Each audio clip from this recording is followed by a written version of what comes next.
فاللقاء كيف ما شاف الجميع اللقاء داز في واحد الجو مزيان، الدراري كونسونطري مزيان، الخدمه كامله مزيانه.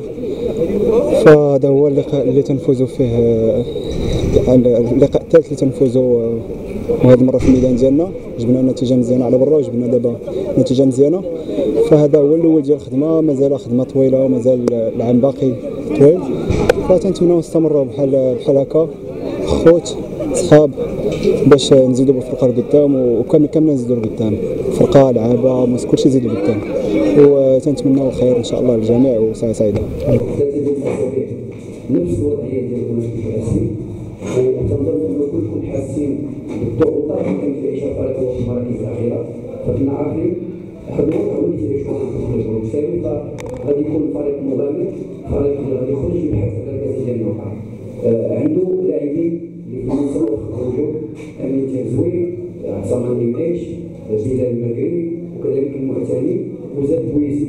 فكنا هاد اللاعبين هادو قسمنا الملعب، فخلينا المدافعين عطيناهم تعليمات باش ما يصعدوش بالشكل اللي كانوا معتادين عليه، لانه عارفين القوه ديال المرتدات، وخلينا وسط الميدان المهاجمين هما اللي يباركوا في الهجوم هذا. فالشوط الاول ما كانوش عندنا محاولات كثيره باستثناء بعض الكرات الثابته، وهذا كان مقصود، لانه كيف قلت لكم لو خلينا المدافعين ديالنا يصعدوا كان بامكاننا يخرج يسجل لنا في اي وقت، لانه عنده فقط ازمه ديال النتائج وليس ازمه تقنيه، لانه شوف القيمه ديال اللاعبين ديالو والمستوى اللي ظهروا به فتبين القوه ديالو.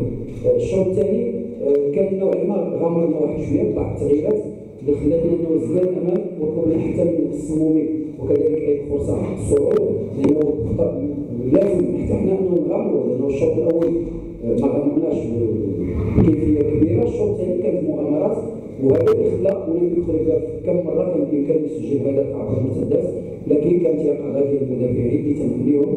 بعد ذلك جاتنا فرصه تنظن انه استغليناها